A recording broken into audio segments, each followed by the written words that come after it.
आयोग ने समीक्षा अधिकारी की जब से आंसर की जारी की है तब से एक नई बहस छिड़ गई है कि क्या आयोग के पास इतने सक्षम लोग भी नहीं हैं कि वो सही आंसर की दे पाएं, सही एग्जामिनेशन पेपर कंडक्ट करा पाएं।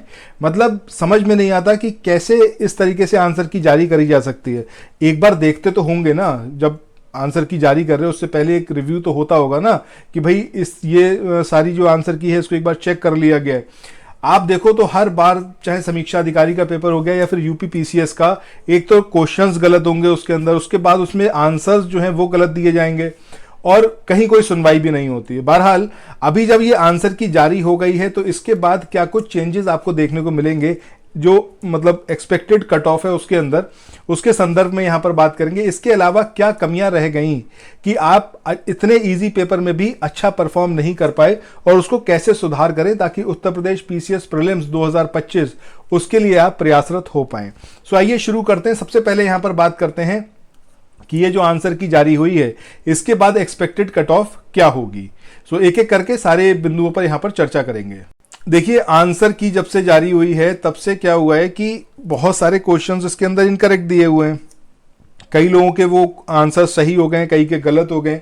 अब देखो, पेपर आप ये बोलो कि पेपर हार्ड था तो वो तो नहीं था, लेकिन ऐसा भी नहीं है कि पेपर एकदम हलवा था। ठीक है, एकदम हलवा मतलब वेरी इजी, तो उस कैटेगरी में भी आप पेपर को नहीं रख सकते हैं। क्योंकि कई बार होता है कि जब हम एग्जामिनेशन में क्वेश्चन को देखते हैं तो हमें लगता है क्वेश्चन बहुत इजी है, बट उसके जो ऑप्शंस होते हैं वो हमें घुमा देते हैं और उसमें आंसर आपका गलत भी आ जाता है। सो अब देखो, अगर हम जनरल कैटेगरी की बात करें या फिर हम अनरिजर्व्ड कैटेगरी की बात करें, सो एक्सपेक्टेड आंसर की मतलब एक्सपेक्टेड कट ऑफ क्या हो सकती है आंसर की आने के बाद। पहले जहां मैंने आपको 135 बताया था, अब ये यहां पर थोड़ा सा रिड्यूस होगा। उसका रीज़न ये है कि जब पहली बार हमने आंसर की जारी की थी, मतलब आपको बताया था कि भाई एक्सपेक्टेड कट ऑफ क्या हो सकती है आंसर की के जारी होने से पहले, तब बात ये थी कि जिसने जितना करा उतना उसने बताया मेरे व्हाट्सएप ग्रुप में और टेलीग्राम चैनल पर, उसके अकॉर्डिंग ये एक्सपेक्टेड कट ऑफ 135 मैंने आपको बताई थी।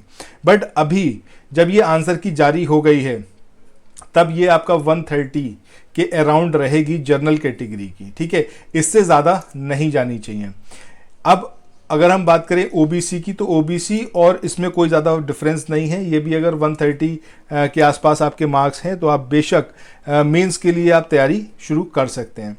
एससी कैटेगरी की बात करें, ये आपका तकरीबन 120 के आसपास जाएगी। एसटी की बात करें तो ये आपका 110 से 115 के लमसम जाएगी। ठीक है, अब यहाँ पर एक बात और है कि जब आपने समीक्षा अधिकारी की तैयारी की होगी तो एक स्टैंडर्ड मान के तैयारी करी होगी, क्योंकि जैसा आज तक पेपर आया है, बट पेपर एकदम अपोजिट डायरेक्शन में आया। मतलब पेपर एक्सपेक्टेड नहीं था कि इस तरीके से पेपर आएगा।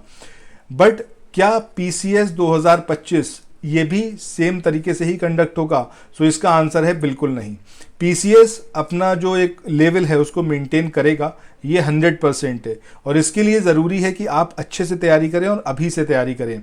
एक डेली स्टडी प्लान करके हमारा एक वीडियो आ रहा है, उसको ज़रूर देखिए। रोज़ दोपहर में ये आपका 2 बजे आएगा। ठीक है, सो इस 2 बजे वाले प्लान में जितना कुछ आपको बताया जाए डेली बेसिस पर आप करते रहिए। टोटल 60 डेज़ का ये हमारा प्रोग्राम है और इस 60 डेज में सब कुछ कंप्लीट हो जाएगा।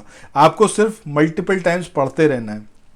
इसके अलावा एक चीज़ और कि एक जो एकदम बेस बुक है, ठीक है, वैसे तो बेस बुक आप स्टैंडर्ड बुक्स और एनसीईआरटी को मान के चलिए, बट अब जब आपके पास सिर्फ 2 महीने बचे हैं तो 2 महीने में जो स्टैंडर्ड बुक्स हैं वो कवर अप नहीं हो सकती और ना ही जो आपका एनसीईआरटी है वो कवर अप हो सकते हैं। तो ज़रूरी क्या है कि आप बेस बुक माने घटना चक्र को। ठीक है, घटना चक्र को अगर आपने थॉरोली पढ़ लिया, हर एक चीज़ कवर अप कर ली, एक एक वर्ड पढ़ लिया, बहुत ईजिली आप 70 से 80% पेपर सॉल्व कर लोगे जीएस का पीसीएस में। अब ये घटना चक्र पढ़ना भी 2 महीने में बहुत टीडियस जॉब है।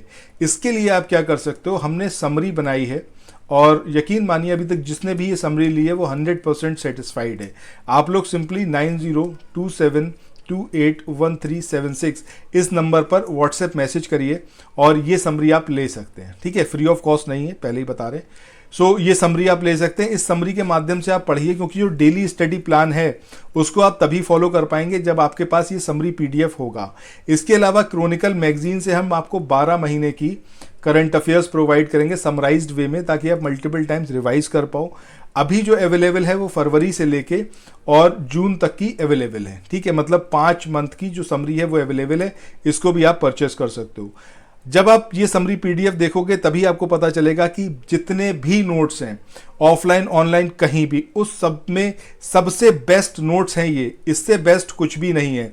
और अगर हम ये समरी पीडीएफ की बात करें, चाहे घटना चक्र की या फिर क्रॉनिकल मैगजीन की, तो किसी ने नहीं दी है, किसी ने भी नहीं दी है। सो ये अगर आपके पास होगी तो आप बहुत अच्छे से तैयारी कर सकते हो, और जो कुछ भी आपका समीक्षा अधिकारी के साथ में रहा हो, ठीक है, बट पीसीएस में आप 100% पास हो गए, इसकी गारंटी मैं आपको दे रहा हूं, ठीक है। सो ये जो नंबर है एक बार रिपीट कर रहा हूँ, 9027281376, इस नंबर पर आप व्हाट्सएप मैसेज कर सकते हैं। एक्सपेक्टेड कट ऑफ के संदर्भ में मैंने बता दिया।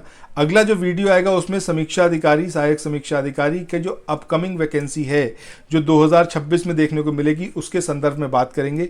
सो चैनल को सब्सक्राइब करिएगा, नोटिफिकेशन बेल के आइकन को प्रेस भी करिएगा। इसके साथ ही हमारा जो एक वीडियो सीरीज आ रहा है जिसमें हम हिस्ट्री, पॉलिटी और करंट अफेयर्स, ठीक है, इनको कवर अप करेंगे डेली बेसिस पर, इसको जरूर देखिए। उस सबको देखने के लिए आपको चैनल ज्वाइन करना ही होगा, ठीक है। सो चैनल सब्सक्राइब कर लीजिए और नोटिफिकेशन बेल के आइकन को प्रेस भी करिएगा। इसके साथ ही व्हाट्सएप पे जरूर जुड़िएगा, ताकि डेली बेसिस पर जो कुछ भी अपडेट आए वो आपको पता चलती रहे। सो थैंक्स फॉर वॉचिंग, मिलते हैं नेक्स्ट वीडियो में, बाय बाय।